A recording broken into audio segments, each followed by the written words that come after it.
یہ دیکھیے جی، کراچی میں bio flock fish farming zone کے حوالے سے ڈاکٹر مسعود پرویز نے جو بانگ دعوے کیے تھے وہ سب کے سب فلاپ ہو گئے ہیں۔ ہم تو پہلے کہہ رہے تھے یہ جعلی سائنسدان بنا بیٹھا ہے، لوگوں کو اس نے اپنی چرب زبانی سے ورگلا کر لوگوں کا کروڑوں روپے سرمایہ اس منصوبے میں لگایا، برباد ہو گیا جو چند مہینوں میں۔ یہ جگہ اس نے کرائے پر لے گئے کر بعض لوگوں سے ٹینکوں کے حوالے سے کافی رقم اکٹھی کی، مختلف لوگوں سے ایک دو ٹینک، تین چار ٹینکوں کے حوالے سے سرمایہ کروائی، اور بعد میں نہ تو یہاں پہ یہ مچھلی ڈال سکا، نہ ہی اس کے پاس کوئی فیڈ اور دیگر سہولیات موجود تھی۔ بس اپنی چرب زبانی سے اس نے یہ بایو فلاک فش زون جو کراچی میں ہے تباہ و برباد ہوا ہے۔ اس سے پہلے بھی کراچی میں ایک دو منصوبے اس کے برباد ہوئے، لیکن یہ وہ لوگوں کو اندھیرے میں رکھ کر دوبارہ لوگوں کو لوٹ رہا ہے۔ اب یہ منظر سامنے آپ دیکھ رہے ہیں، یہ کراچی کے علاقہ غالباً ملیر میں اس نے ایک وسیع جگہ کرائے پہ لی تھی، اس کا کرایہ بھی نہیں دے رہا، اور یہ سب کا سب منصوبہ فلاپ ہو گیا، اور لوگ سینکڑوں کی تعداد میں اسے بد دعائیں دے رہے ہیں۔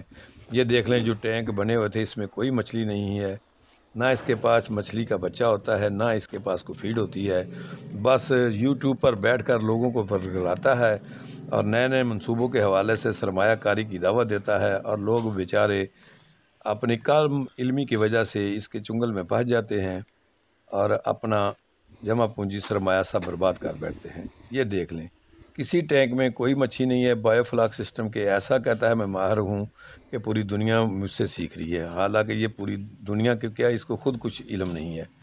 خدارا ایسے دغا باز سے بچیں اور اپنے سرمایہ کی حفاظت کریں۔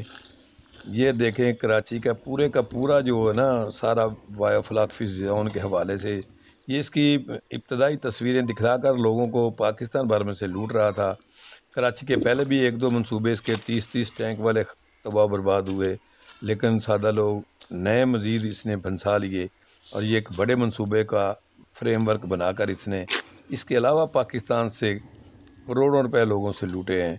اور یہ دیکھیں، چند مہینے میں منصوبہ یہ تباہ و برباد ہو گیا۔ یہاں سے ایک کراپ بھی جو ہے نا مچھلی کی فصل وہ یہاں سے نہیں پیداوار کر سکا، کیونکہ اس کے پاس کوئی ٹیکنیک نہیں ہے، کوئی معلومات نہیں، کوئی علم نہیں ہے۔